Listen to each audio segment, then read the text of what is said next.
क्या तुम्हें भी साईं बाबा पसंद है और ये वाला स्केच तुम भी बनाना सीखना चाहते हो तो पूरा वीडियो ध्यान से देखना। तो यहाँ शुरुआत कर रहा हूँ मैं लेफ्ट वाली आईज से, क्योंकि ये मेरे लिए बहुत सिंपल हो जाने वाला है। तुम्हारे लिए ड्राइंग कहाँ से स्टार्ट करना सिंपल होता है मुझे कमेंट करके ज़रूर बताना।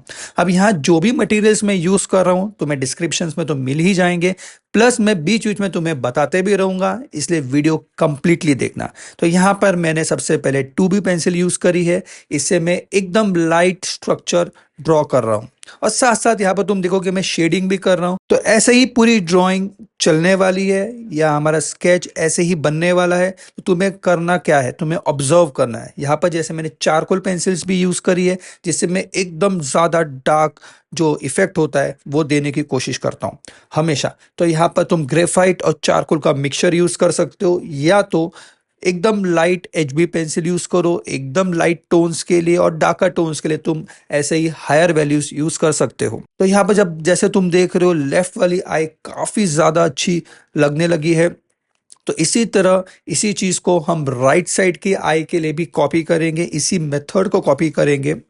थोड़ा सा बैकग्राउंड जो लाइट शेड का होता है HB पेंसिल से मैं बनाऊंगा बीच बीच में। तो जैसे कि तुम अभी यहाँ देख रहे हो, तो यहाँ मैं HB पेंसिल यूज कर रहा हूँ। एकदम लाइट शेडिंग करनी है, बिल्कुल प्रेशर नहीं डालना, बिल्कुल भी नहीं डालना।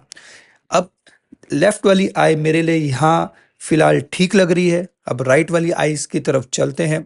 तो यहाँ पर भी आउटर स्ट्रक्चर जैसे लेफ्ट वाली आई के लिए मैंने बनाया था, सेम वही सेम मेथड में राइट वाली आईज के लिए भी यूज करूंगा। जहाँ पर पहले आउटलाइंस बना लेंगे, उसका एक रफ स्ट्रक्चर बना लेंगे।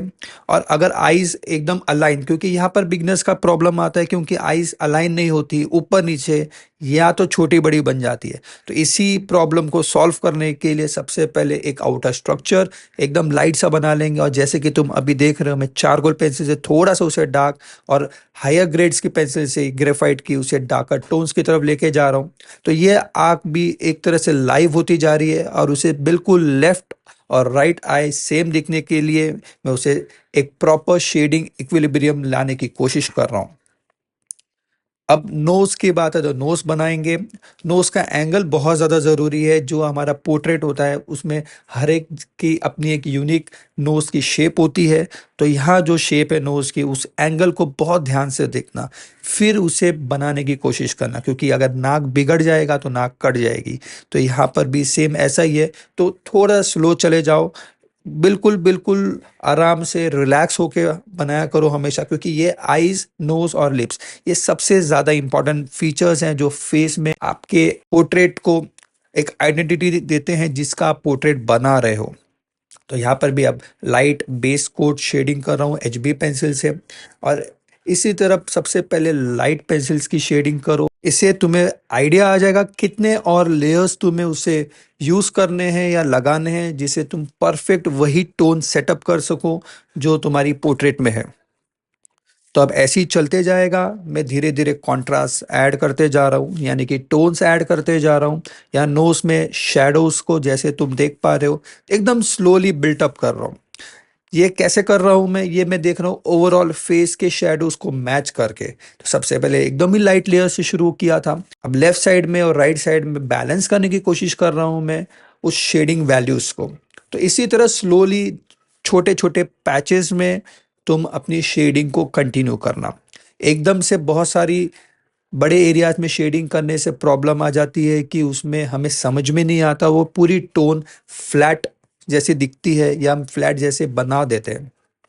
अब नोज के नीचे यहाँ पर जो मुस्टैच है, जो मूछें हैं, उसे शेडिंग करना लिटरली एक चैलेंज है। तो सबसे पहले मैंने सिर्फ हल्का सा एक स्ट्रक्चर उसका बनाया है, रिंकल्स में फेस पे ड्रॉ कर रहा हूँ।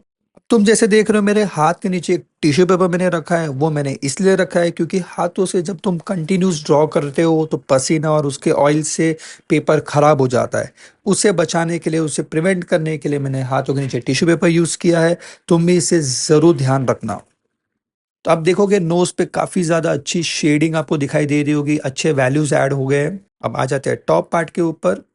यहाँ पर देखोगे माथे पे यानी कि फ्रंट साइड फोरहेड पे हल्की पे शेडिंग दे रहा हूँ।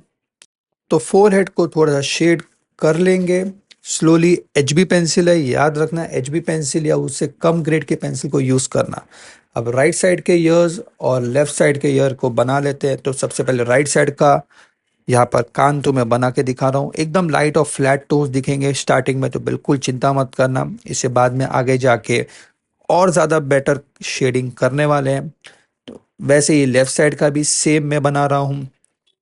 यहाँ पर थोड़ी सी बियर्ड है तो उसे वाइट पोर्शन छोड़ करके मैं लेफ्ट साइड में इस कान को बना रहा हूँ। अब हमारा कान जैसे ही फिनिश हो जाएगा तो हम टॉप पार्ट यानी कि हेड बनाएंगे। तो यहाँ जैसे तुम देखोगे ऑलमोस्ट एक सेमी सर्कुलर शेप है। इसे एकदम से फटाफट से बना लेंगे और शेडिंग करेंगे। इस शेडिंग प्रोसेस में अब तुम्हें ऐसा लगेगा कि ये बहुत ज़्यादा रियलिस्टिक बनते जा रहा है। तो यहाँ पर देखने में तुम्हें बहुत ज़्यादा मज़ा आने वाला है। थोड़े से वीडियो को मैंने स्पीड अप भी कर दिया है क्योंकि अब तक तुम्हें पता चल गया होगा किस तरह लेयर्स और शेडिंग करनी है। बियर्ड का जो प्रोसेस है उसे बहुत ज़्यादा ध्यान से देखना दोस्तों, क्योंकि यहाँ पर बिगनर्स ही मिस्टेक करते हैं। ये बनाना थोड़ा सा डिफिकल्ट पार्ट होता है। अब इसी तरह के बहुत सारे वीडियोस है चैनल पे, तुम देखकर उसे बनाना सीख सकते हो, अपने ड्राइंग स्किल्स को इम्प्रूव कर सकते हो। मुझे कमेंट करके ज़रूर बताओ कि तुम्हें क्या एग्जैक्टली डिफ़िकल्टीज आती है जब तुम बनाने जाते हो। जैसे कि तुम बहुत सारे बिगनर सोचते हैं कि मैं कहाँ से स्टार्ट करूँ, या कौन सी ग्रेड्स की पेंसिल यूज़ करूँ, या क्या करूँ। इसी तरह के डाउट्स अगर तुम्हें भी आते हैं तुम बिल्कुल मुझे कमेंट बॉक्स में कमेंट करके बताओ और मैं तुम्हें ज़रूर रिप्लाई दूंगा। अब देखो दोस्तों, हमारे जो साईं बाबा का स्केच है वो बहुत ज़्यादा अच्छा दिखने लगा है, ऑलमोस्ट बनने वाला है। काफ़ी ज़्यादा मेहनत करने के बाद जब रिजल्ट्स अच्छे आते हैं तो बहुत ज़्यादा खुशी होती है। इसी तरह तुम भी बना सकते हो, बस तुम्हें सिर्फ याद रखना है, तुम्हें करनी है सिर्फ प्रैक्टिस, डेली प्रैक्टिस, और तुम भी बहुत ज़्यादा अच्छा स्केच या ड्राइंग बना पाओ। ये वीडियो तुम्हें कैसा लगा मुझे ज़रूर कमेंट करके बताना। तो फिर मिलते हैं दोस्तों। Thanks for watching.